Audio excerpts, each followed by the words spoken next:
Vamos lá ver que cores ligamos hoje no semáforo político, o espaço da Rádio Observador, onde sinalizamos a atualidade e os protagonistas do dia, sempre com as escolhas da Judite França e hoje também do editor de Sociedade, Pedro Rainho. Muito bem-vindo. Olá, boa tarde. Era bom que o sinal estivesse verde para as ambulâncias do INEM, que, apesar disso, também podem passar mesmo estando vermelho se circularem em emergência médica. Mas deixando aqui a linguagem do Código da Estrada, há uma crise que se está a agravar e é isso que queres sinalizar aqui. Sim, a situação está de facto muito complicada. Há pouco estava a olhar, fazer um bocadinho o resumo e de repente confrontei-me com uma informação, com um dado que não é novo, mas que enfim, que nos salta aos olhos, que é esta situação da greve às horas extraordinárias por parte dos técnicos do INEM dura há uma semana. E nós numa semana de repente temos, enfim, com toda a investigação que é preciso ainda fazer para perceber os contornos de cada caso, mas estamos a falar neste momento de potenciais 7 casos de mortes muito diferentes, com sempre de uma população idosa, mas que decorrem aparentemente da falta de capacidade de resposta do INEM. E temos, enquanto isto decorre, temos hoje a decorrer uma reunião entre a Ministra e o Sindicato dos Técnicos de Assistência do INEM. Creio que não era preciso chegarmos a este ponto, porque há pouco vimos o líder da Iniciativa Liberal um bocadinho mais contido até do que o Presidente do Chega a falar numa situação de fragilidade da Ministra, de considerá-la um dos elementos mais fragilizados do Governo. Também temos vindo a falar muito da Ministra da Administração Interna, mas havia um ponto válido na declaração do Rui Rocha, que era de que isto não é propriamente uma novidade.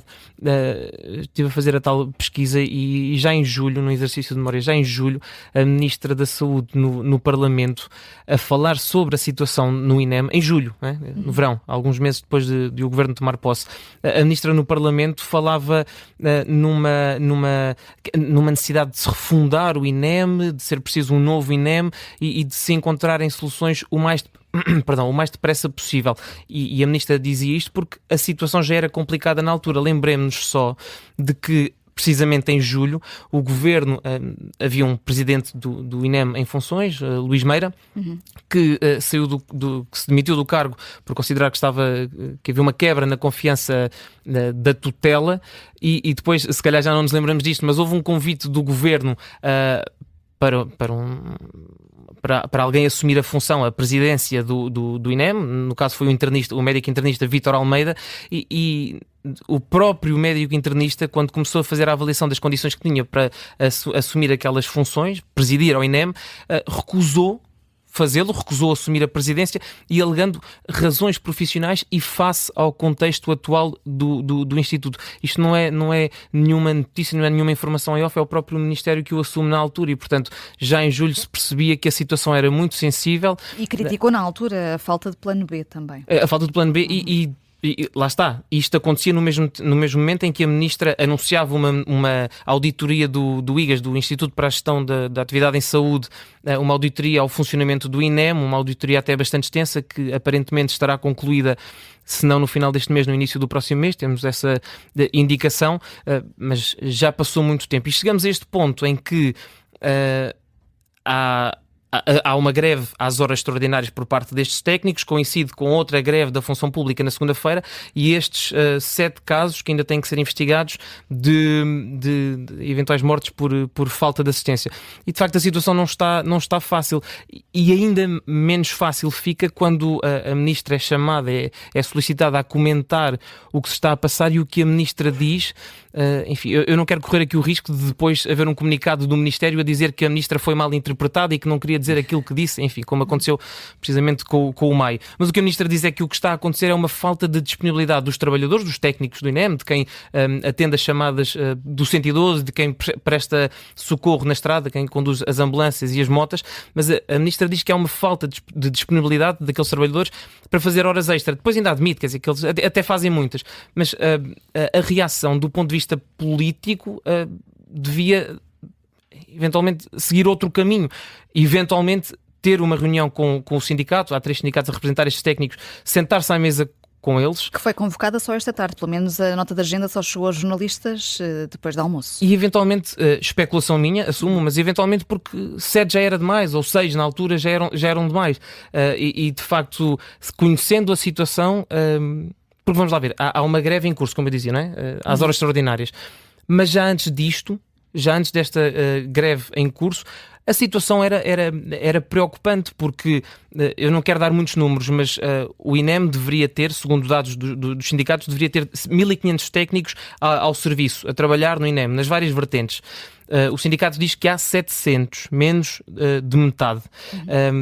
Há um concurso para recrutar 200, mas só no atendimento, só na tal função de atender as chamadas e de encaminhar cada uma das soluções do socorro para o terreno, seriam precisos 80 técnicos. Ou seja, já se sabia que esta era a situação. E eu sinto-me sempre a deparar com esta conclusão, que é de que é ótimo anunciar planos de emergência para responder a situações de crise. Mas aquilo em que este governo se está a especializar é de facto nisso, no anúncio de medidas de urgência, sem que o trabalho preparatório, sem que o trabalho preventivo seja feito. E muitas vezes o plano de emergência já vem tarde demais, né? Para algumas pessoas já vem tarde demais. E, portanto, a ministra não está numa posição fácil.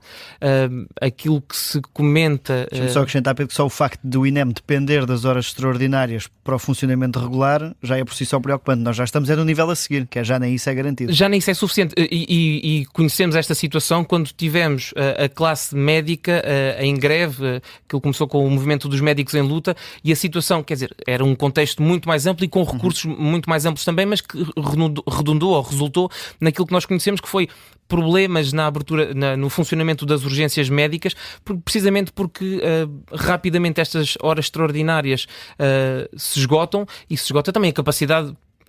Alguém quer que um técnico que esteja a atender as chamadas de emergência ou que esteja no terreno a prestar socorro esteja permanentemente em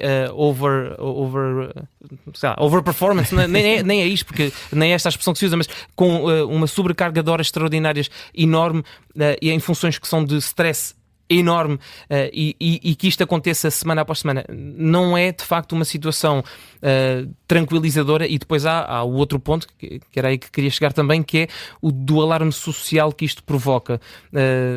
Há uns tempos falávamos da percepção de insegurança.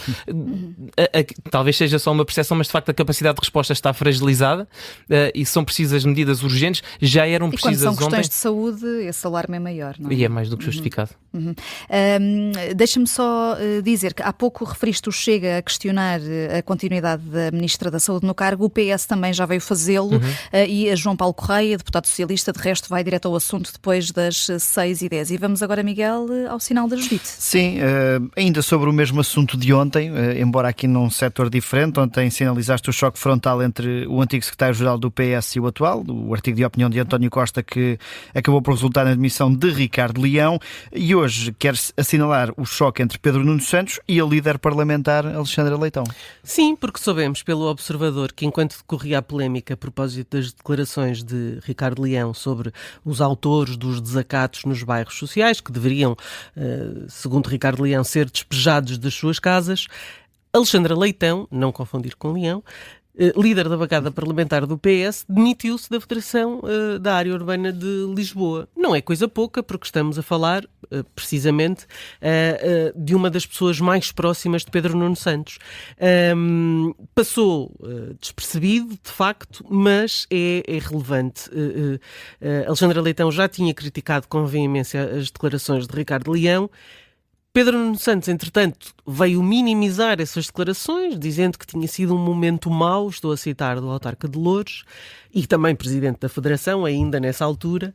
Portanto, temos alguém muito próximo de Pedro Nuno Santos que toma uma atitude destas, apesar do que o próprio secretário-geral defende. E isto fragiliza, obviamente, o líder do Partido Socialista e mostra que nem o núcleo duro fala a uma só voz.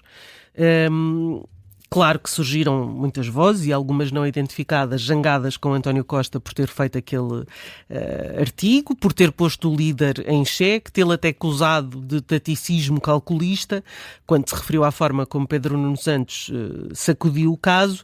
Mas a verdade é que eu acho que o tema de Ricardo Leão promete ainda ficar aí a marinar, até porque o autarca quer recandidatar-se a Loures. Não me parece que seja uma decisão apoiada com facilidade pelo Partido Socialista, nomeadamente, por exemplo, com Alexandre Leitão, porque, afinal, Ricardo Leão sai da FAUL, mas recandidata-se ao próprio Conselho onde toda esta polémica começou. Não faz muito sentido, não é?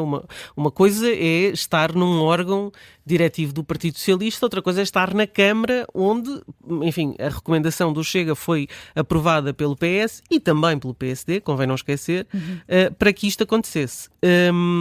Enfim, eu acho que é uma crise ainda com próximos capítulos, e acho que era interessante perceber, Alexandra Leitão não quis comentar o caso ao Observador, mas era interessante saber porque é que Alexandra Leitão se demitiu desta forma.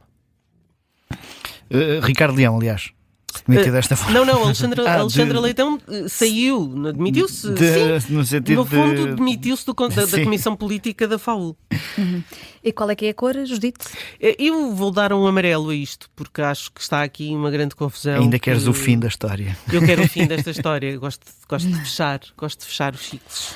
E tu, Pedro Rainho, também não atribuíste um sinal a propósito da crise no INEM? Olha, precisamente para querer um fim desta história, eu daria um vermelho muito urgente para que toda esta situação tivesse uma resolução rápida. E eu que anunciei o semáforo político com a ideia de que poderia vir aí um final verde, não foi. Prematuro. Não foi desta vez, estamos de volta amanhã.